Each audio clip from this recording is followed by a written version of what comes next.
ಬೆಂಗಳೂರಲ್ಲಿ ಬಂದ ದಿಢೀರ್ ಮಳೆಗೆ ಏನೇನಾಗಿದೆ ಅಂತ ಸಣ್ಣ ತುಣುಕುಗಳು ತಗೊಂಡ್ಬಂದಿದ್ದೀನಿ, ನೋಡ್ಕೊಂಬನ್ನಿ. ಮೊದ್ಲು ಬಲಿಯಾಗಿರೋದು ಒಣಗೋಗಿರೋ ಮರಗಳು, ಆಮೇಲೆ ಬಿಲ್ ಬೋರ್ಡ್ಗಳು, ಸೈನ್ ಬೋರ್ಡ್ಗಳು, ಆಮೇಲೆ ಹಸಿ ಮರಗಳು. ಇನ್ನ ನಮ್ ಜಾಲಹಳ್ಳಿಲಂತೂ ವಾಟರ್ ಫಾಲ್ಸ್ ಸೃಷ್ಟಿ ಆಗ್ಬಿಟ್ಟಿದೆ ಅನ್ಕೊಳ್ಳಿ. ರೀಸೆಂಟ್ ಆಗಿ ವಿಷ್ಣುವರ್ಧನ್ ಅವರ ಕೋಟಿಗೊಬ್ಬ ಮೂವಿ ರಿಲೀಸ್ ಆಗಿತ್ತು. ಅದ್ರದ್ದು ಕಟ್ಔಟ್ ಬಿದ್ದು 5-6 ಲಕ್ಷ ಲಾಸ್ ಆಗೋದಲ್ದೆ 2 ಕೆಳಗಿದ್ದ ಆಟೋಗಳು ಜಖಮ್ ಆಗೋಗ್ಬಿಟ್ಟಿದಾವೆ. ಇನ್ನ ಮನೆ ಮೇಲೆ ವಾಟರ್ ಟ್ಯಾಂಕ್ ಗಟ್ಟಿಗೆ ಫಿಕ್ಸ್ ಮಾಡಿಲ್ದೇ ಇರೋರ್ದೆಲ್ಲ ವಾಟರ್ ಟ್ಯಾಂಕ್ ಗಳು ಸೀದಾ ಹಾರ್ಕೊಂಡು ಕೆಳಗ್ ಬಿದ್ದಿದಾವೆ. ಇನ್ನ ನಮ್ BMTC ಬಸ್ ಒಳಗೆ ವಾಟರ್ ಪಾರ್ಕ್ ಸೃಷ್ಟಿ ಆಗೋಗ್ಬಿಟ್ಟಿದೆ. ಹಂಗೆ ಮುಂದೆ ಬಂದ್ರೆ ನಮ್ MG ರೋಡ್ ಚರ್ಚ್ ಸ್ಟ್ರೀಟ್ ಅಲ್ಲಂತೂ ಆಲಿಕಲ್ಲ ನೊರೆಗಳ ಒಂದು ಗೊತ್ತಾಗ್ದಲೆ ಜನ ಕನ್ಫ್ಯೂಸ್ ಆಗೋಗ್ಬಿಟ್ಟಿದ್ದಾರೆ. ನಾಯಂಡಹಳ್ಳಿ ಅಂಡರ್ ಪಾಸ್ ಬಗ್ಗೆ ಮಾತಾಡ್ಲೇಬೇಕು.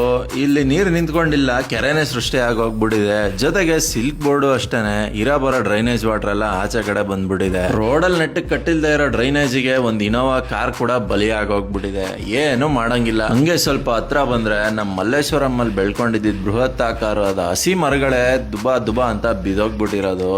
2 ಆಟೋನು ಫ್ಲಾಟ್ ಆಗೋಗ್ಬಿಟ್ಟಿರೋದು. ಈ ಮಳೆಯಿಂದ ಆಟೋದವ್ರಿಗಂತೂ ತುಂಬಾನೇ ಲಾಸ್ ಆಗಿದೆ ನನ್ನ ಕೇಳಿದ್ರೆ.